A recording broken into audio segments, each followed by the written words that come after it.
How's it going, everybody? I am Jason of JasonsRealm here, and today I am here to cover the Rams' big matchup between, or I should say, against the Baltimore Ravens. Now, this game is going to be more of a preview game more than anything, or preview video, I should say, because the game hasn't happened yet. But either way, this game is huge for both teams. This is the Ravens' potential final game because if they lose this game, they are going to be in a really tough spot going forward. They are sitting currently in the 8th seed, and the Dolphins have been looking hot. The Colts have been looking hot. But and those two teams, if either of those two teams win, or not necessarily the Colts, but if the Dolphins win, then the Ravens could essentially be done because the Chargers are looking really good against the Raiders this week. Or not against the Raiders this week, against the Broncos this week, and then they play the Raiders. So they are looking like they could finish out 2-0.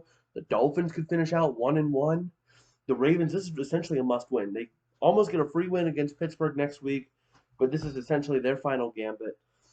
This game for the Rams is potentially their ticket to punch their ticket, I should say, to clinch the NFC West.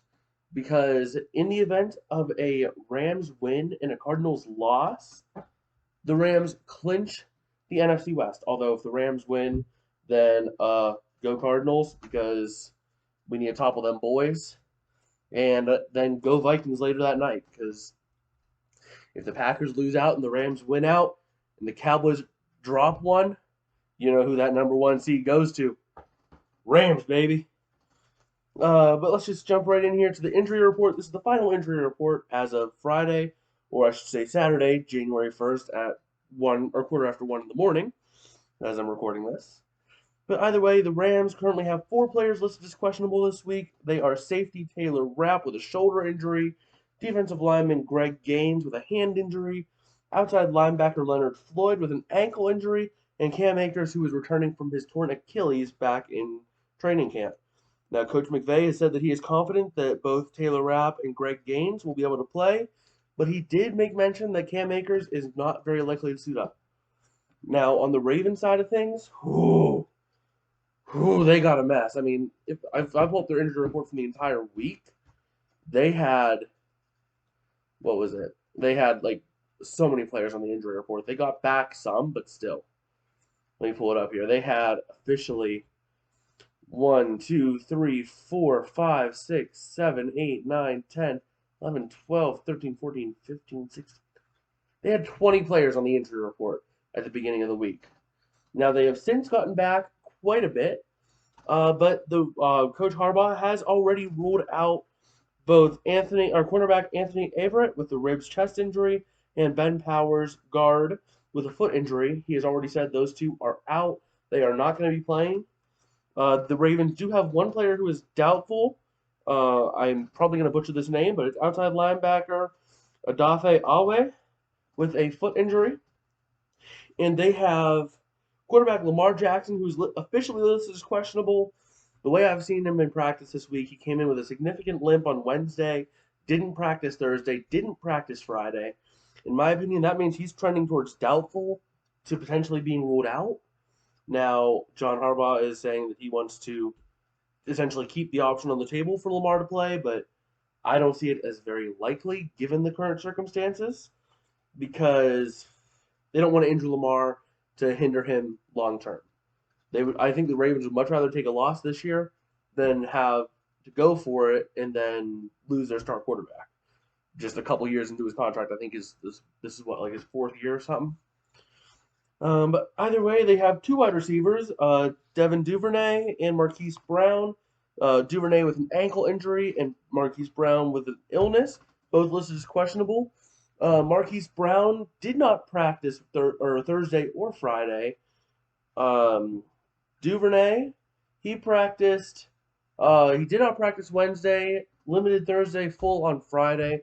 He's trending towards playing in this game. Marquise Brown's going to depend on how he gets better.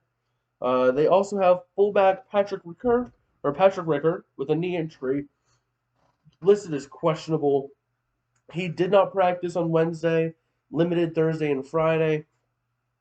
And they also have outside linebacker Dalen Hayes with a knee injury, who Hayes was actually a full participation until Friday, where he was limited.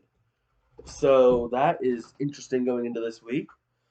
But the Ravens are looking like quarterback Tyler Huntley is going to start in Lamar Jackson's absence, which potentially bodes well for the Rams. Now, if Lamar would play, the Rams would be dealing with a limping Lamar. We don't want to hurt him anymore. Plus, Lamar is still Lamar. He can make pocket passes if he has to, and he can still be mobile if he absolutely needed to. But there are a bunch of Rams to watch. But in terms of the Ravens side, the biggest thing that I could see to watch, how Tyler Huntley returns from being on the COVID list. I've had COVID. I know it can suck. I know that coming off of it, you would potentially be feeling weak for upwards of a week after. So the question is Tyler Huntley going to be back to 100% or is he not? And it sucks how he's going up against the pass rush featuring Sebastian Joseph Day, Von Miller, Aaron Donald. I mean, and then he has to throw into a secondary featuring Jalen Ramsey and Taylor Rapp, potentially, if Rapp's playing. I mean, you can't get any worse for the guy. But anyways, the Rams, there are some key Rams to watch. You have Sony Michel, who really broke out last week. Will he continue that or will he flounder?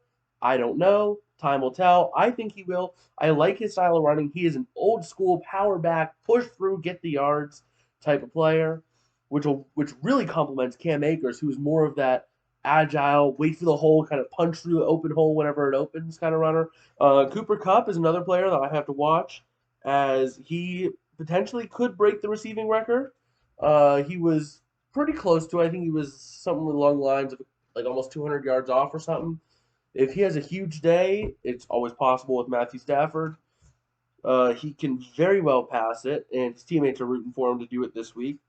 And another thing, I didn't have this written down, but the Rams special teams. The punt return unit last week got a punt return touchdown against the Vikings. That was amazing. Are we going to see anything like that this week? Hopefully we do. I don't know, though. Now, despite all that being said, I do have to say that Matthew Stafford recently has been making some careless mistakes. The Ravens do still have a decent pass rush, to a good pass rush, so they could get in Stafford's face, especially depending on how the offensive line holds up, which shouldn't be much of a problem right now, given like Whitworth's back and everyone like that. Um, but the real question is Stafford going to be careless with the ball? And that's why I have this game being as close as it is, because I think Stafford's going to make one or two of those careless interceptions deep in his own territory, which will lead to points, like it happened against the Vikings. Like I said last week, the Rams defense only gave up 6 points, so it's not looking pretty for Stafford if he does the same mistakes. But anyway, I have a final prediction score. Now in the picks, you already know I picked the Rams, but I have the Rams winning 34-27 over the Ravens. Like I said, the defense isn't the issue. Matthew Stafford's the issue for me right now. Until he can prove that he can be very careful with the ball and take the sack over lobbing it up and throwing the interception, I don't know if I can trust that. I mean, if he can do that and start doing that, then maybe the Rams start blowing out teams. But until he does that, the Rams are going to be stuck in close games until he can get his act together. But anyways, that's all I have to say in this video. Mention your thoughts down the description or down the comments. I'm hoping to stream coverage of this game, to what would be tomorrow. And yeah, I guess don't forget to hit that like button and subscribe if you want to see more football content from me. I'm trying to pump out daily content for you guys. And I will see you guys next time. Peace out and have a good one.